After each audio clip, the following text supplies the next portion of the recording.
Something you long believed to be true but realized wasn't.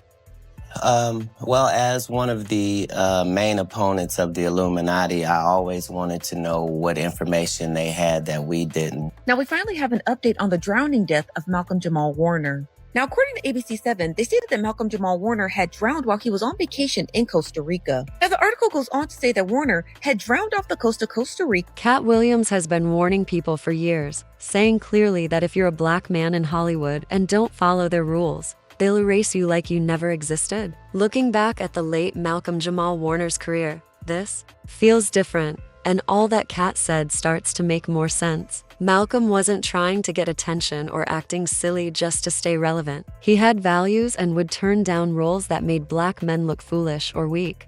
It's fragile, and in the blink of an eye, you never know. You never know. So speaking of legacy, what do you hope that your legacy is going to be? There is part of me that I will be able to leave this earth, knowing and people knowing that I was. He refused to go along with the routine of wearing a dress and acting like a clown, the kind of things the industry pushes on black men who just want to act. And what did he get for standing his ground? He was shut out of the game, not because he lacked talent. We all know he had plenty, but because he wouldn't become a puppet in their circus. Now that he's gone, suddenly everyone acts like a fan, with media posting tributes and celebrities calling him a legend and saying he was underrated. But where was all this love when he was alive, working hard on his own terms? Where was the support when he was doing real, meaningful work without selling out? This isn't about chasing conspiracy theories for attention. It's about recognizing the patterns that keep repeating.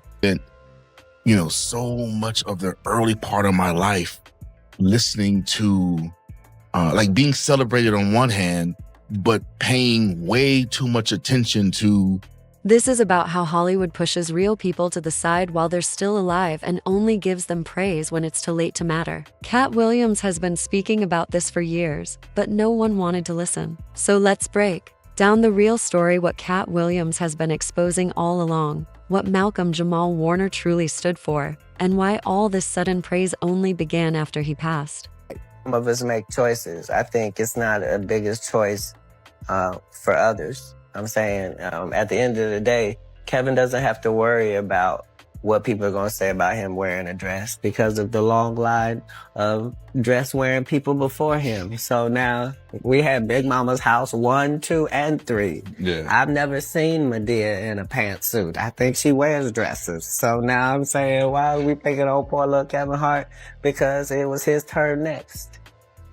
Some of us are against the Illuminati, and we are against the Illuminati at our own detriment. When people are against the Illuminati, then they get punched in the face all the time. The press hates them, and nobody likes them. End quote. We all love Dave Chappelle.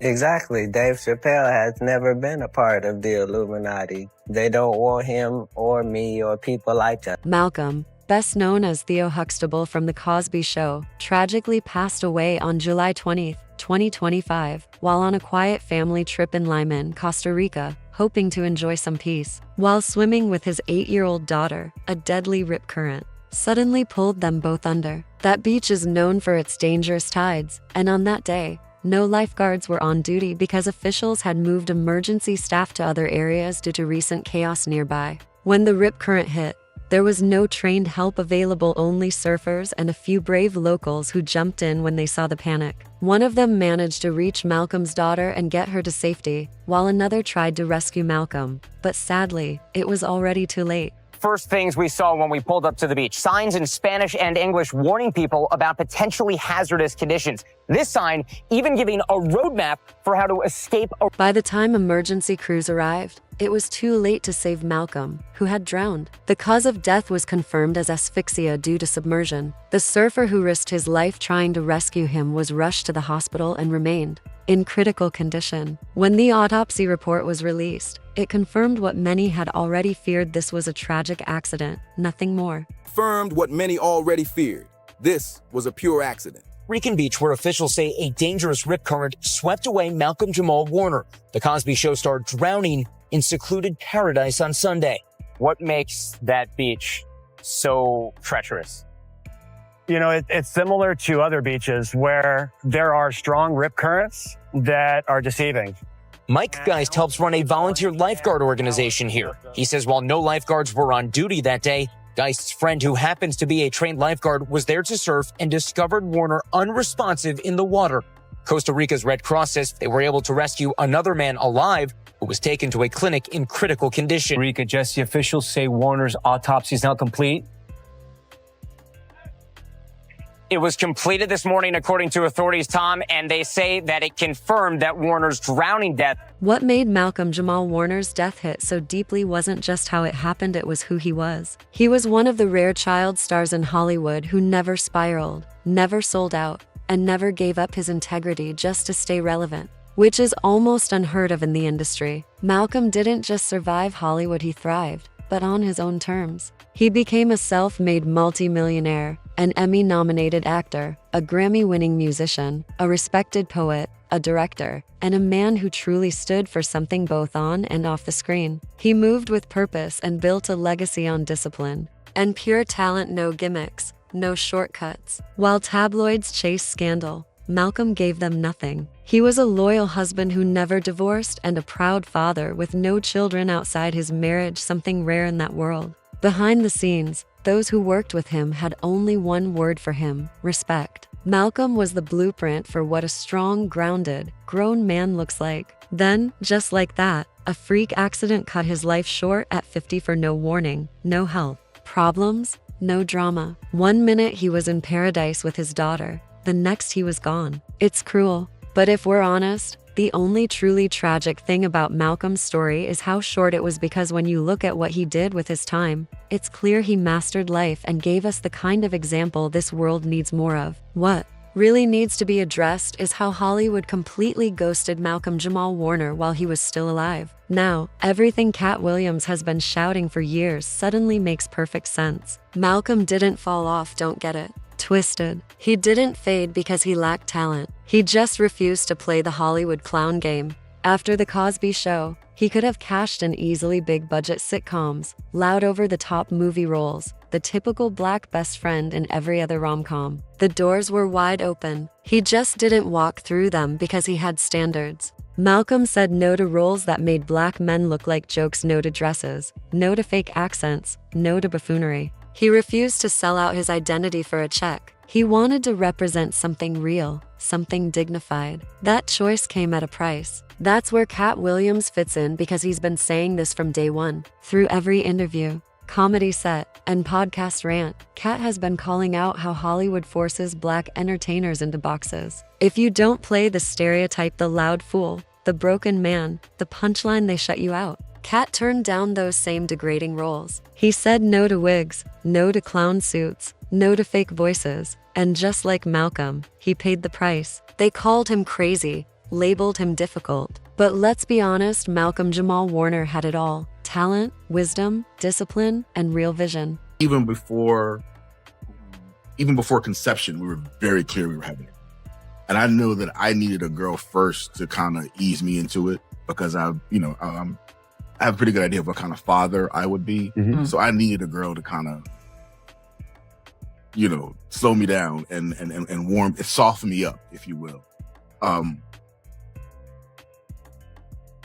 So for me, raising my daughter, I came into fatherhood already with a certain maturity and certain understanding of male-female dynamics.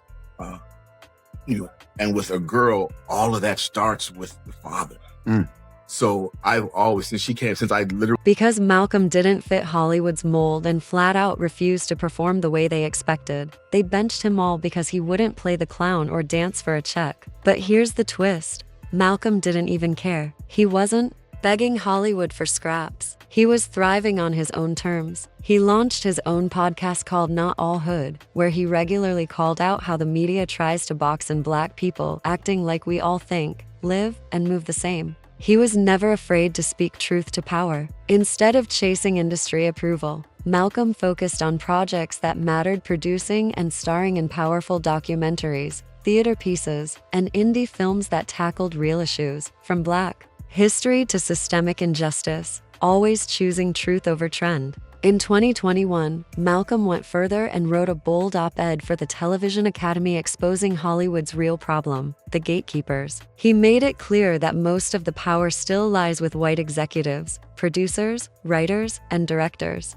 who decide how Black people are shown on screen. When Hollywood loosens the gate just a little, it's never enough to truly change the story. Malcolm said, during the cycles where the gate hinges loosen lightly and Black creatives are given some input and illusion of control, and that line says it all. Even when Black talent gets in the door, it's still on their terms. You might play a lawyer or doctor, but the same tired stereotypes remain. Malcolm saw through this illusion and said it out loud. But he didn't just call out the executives, he also held the culture accountable, criticizing modern rap and hip-hop for glorifying violence, pushing toxic masculinity, and disrespecting women. He called for better, asking for healing instead of hype. When the Kendrick vs. Drake beef blew up last year, Malcolm offered real critique, pointing out that hip-hop only gets mainstream attention when it feeds negativity, never when it promotes growth, love, or unity, and that struck a nerve. So when Katt Williams says the industry only uplifts you when they control the story,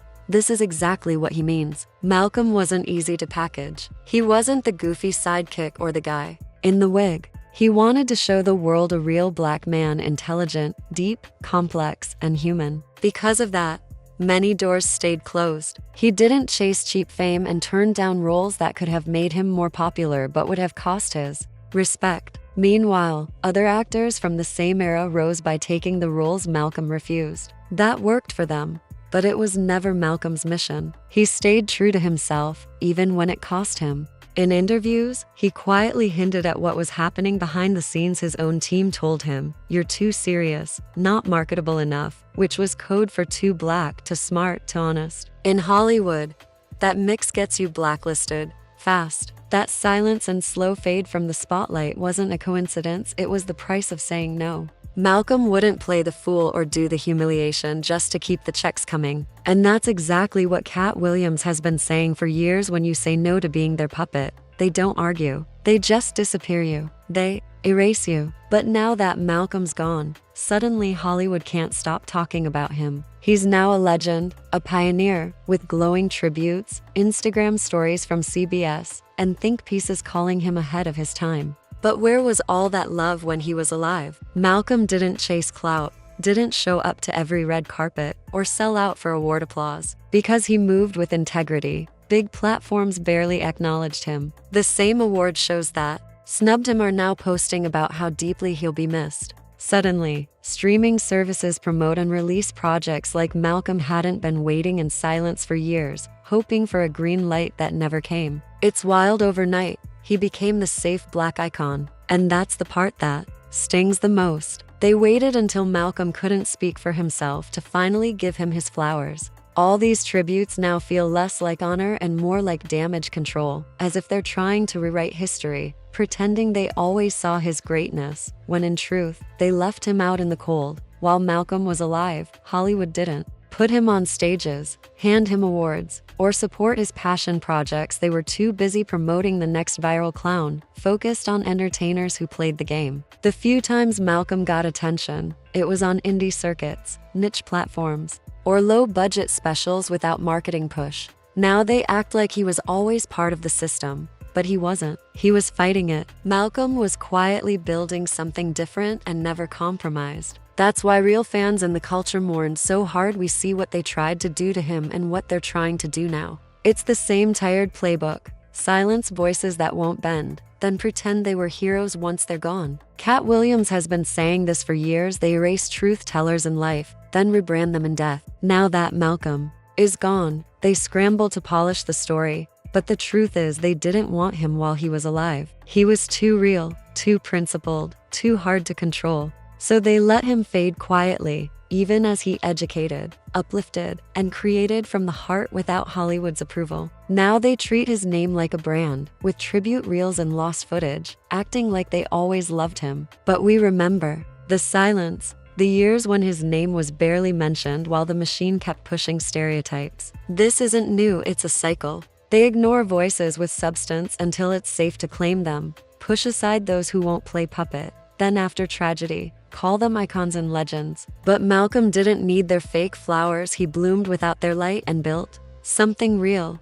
even if it wasn't mainstream. That's why his story matters now. There are still people like him fighting to be seen without selling out and still being pushed aside for telling the truth. So the question is, will Hollywood learn or keep running the same tired play? Malcolm-Jamal Warner's story proves that real ones don't get their shine until it's too late. Katt Williams has been warning us loudly for years about humiliation rituals and how gatekeepers only push Black talent when it's shaped to be profitable and watered down. If you dare to be bold, Black, and unfiltered, they shut you out or label you difficult until your name stops being called. But Malcolm flipped the script. He said no to being a character and yes to being a man, a father, husband, artist. He chose purpose over popularity, legacy over likes, and even though it cost him mainstream fame, he never gave up. That's why his loss feels more than tragic. It feels like a wake-up call. Now fans flood timelines, his interviews go viral, and his old podcasts are shared like gospel. People finally listen. But imagine if they had listened while he was here. Imagine the doors that could have opened if his voice had been heard instead of ignored.